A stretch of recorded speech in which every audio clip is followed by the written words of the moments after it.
नमस्ते। स्वागत है आपका हमारे चैनल आर.बी. रेखा बारी स्टोरी में, जहां आपको मिलती है दिलचस्प और नैतिक शिक्षा पर आधारित कहानियां। अगर आप चैनल पर नए हों तो चैनल को सब्सक्राइब करें और कहानी पसंद आए तो वीडियो को लाइक करें।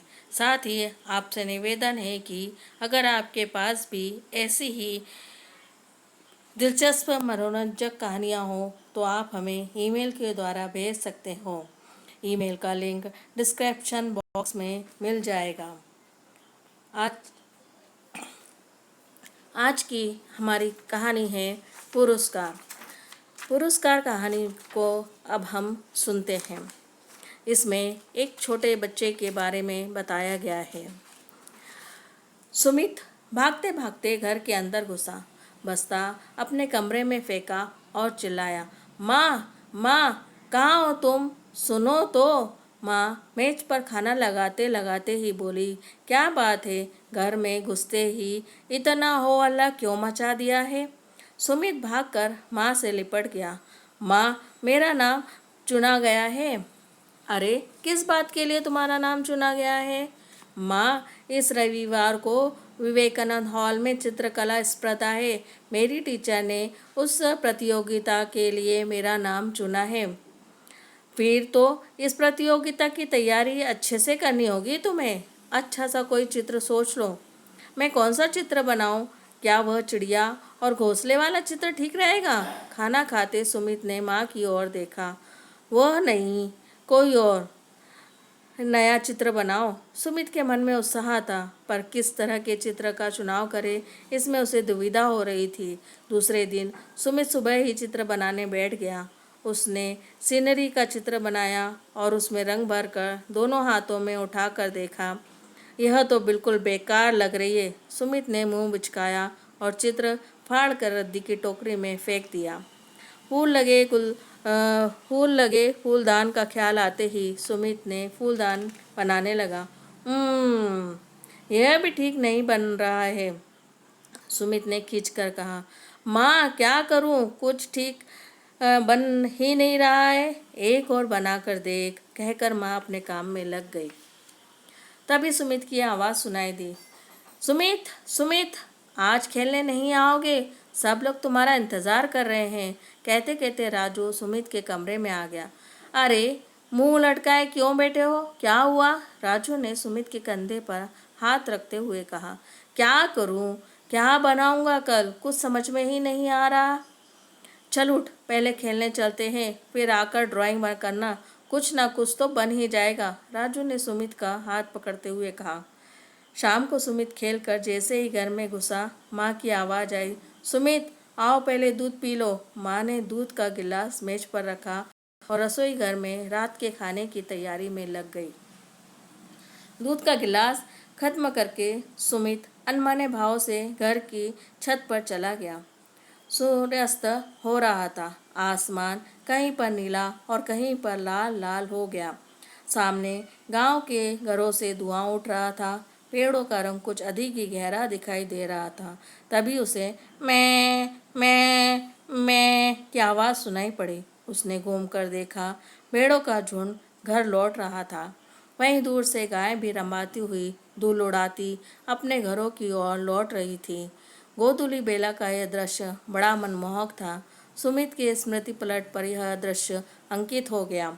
तभी माँ भी छत पर आ गई। सुमित माँ को देखकर उछलने लगा और बोला, माँ, यह दृश्य देखो, मैं यही चित्र बनाऊंगा। हाँ, यह चित्र बहुत सुंदर बन सकता है। सुमित, तुमने अपने रंग और ब्रश सब सामान देख लिया है ना? कहते कहते माँ सीढ़ियों से नीचे उतर गई।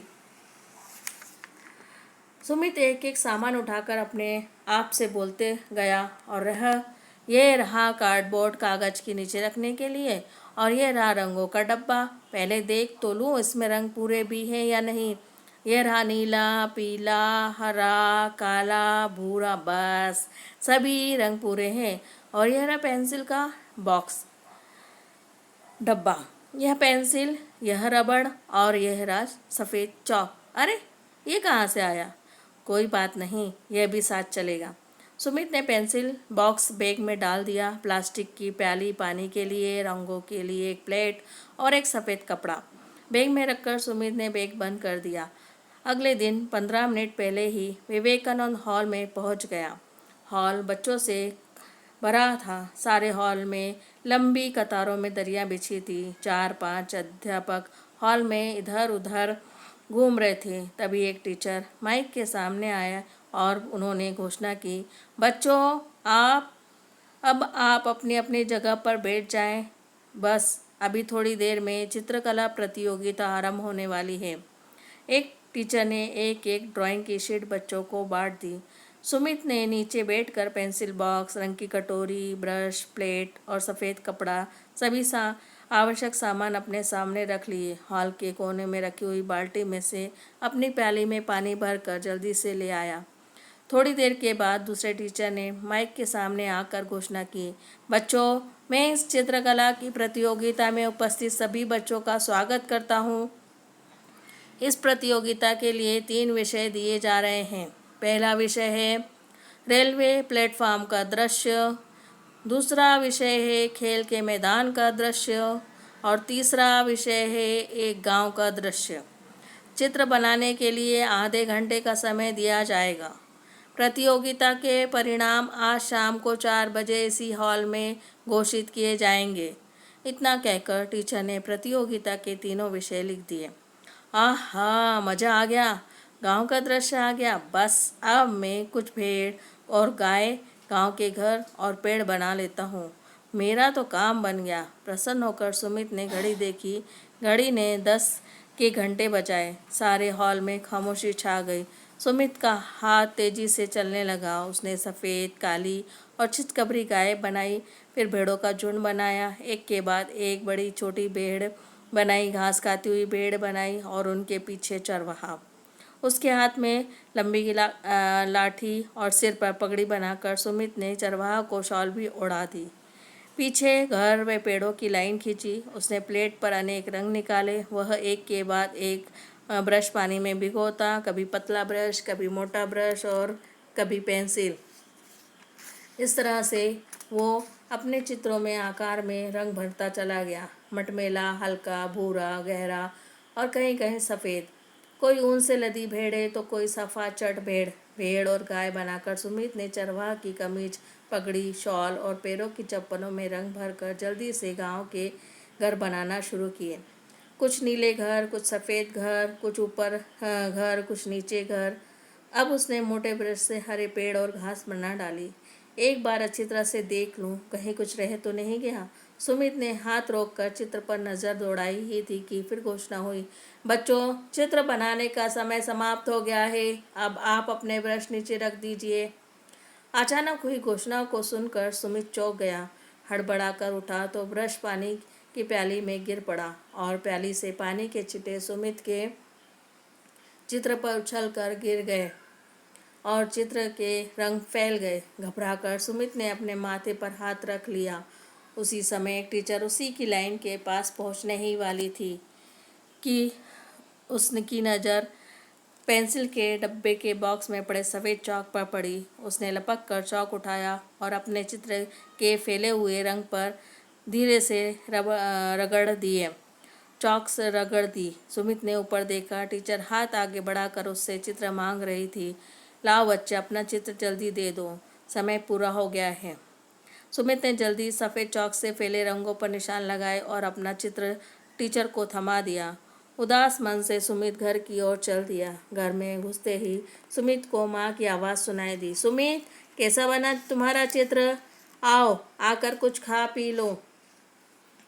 मुझे भूख नहीं है माँ, कहकर सुमित अपने बिस्तर पर तकिए में सिर छुपाकर लेट गया। मन रोने को कर रहा है। माँ के कहने से सुमित ने खाना खा लिया और उदास मन से लेट गया। लेटे लेटे कब दिन गुजर गया, सुमित को होश ही नहीं रहा। 3:30 बजे उसे माँ की आवाज़ सुनाई दी, अरे सुमित, तुम अभी तक सो रहे हो? तुम प्रतियोगिता का परिणाम सुनने नहीं जाओगे? मैं नहीं जाऊँगा। मेरे चित्र के ऊपर पानी फिर गया था। मुझे कोई पुरस्कार नहीं मिलेगा, सुमित ने तकिए से सिर उठाते हुए कहा। माँ उसको समझाकर बोली, अरे जाओ तो सही, पुरस्कार मिले या ना मिले, तुम रिजल्ट तो सुनकर आओ, चलो उठो जल्दी से। उस माँ ने उसका हाथ पकड़कर उठाया। सुमित ने जल्दी से कपड़े बदले और विवेकानंद हॉल में पहुंच गया। सारे बच्चे वहाँ पर आ चुके थे। खूब चहल पहल थी।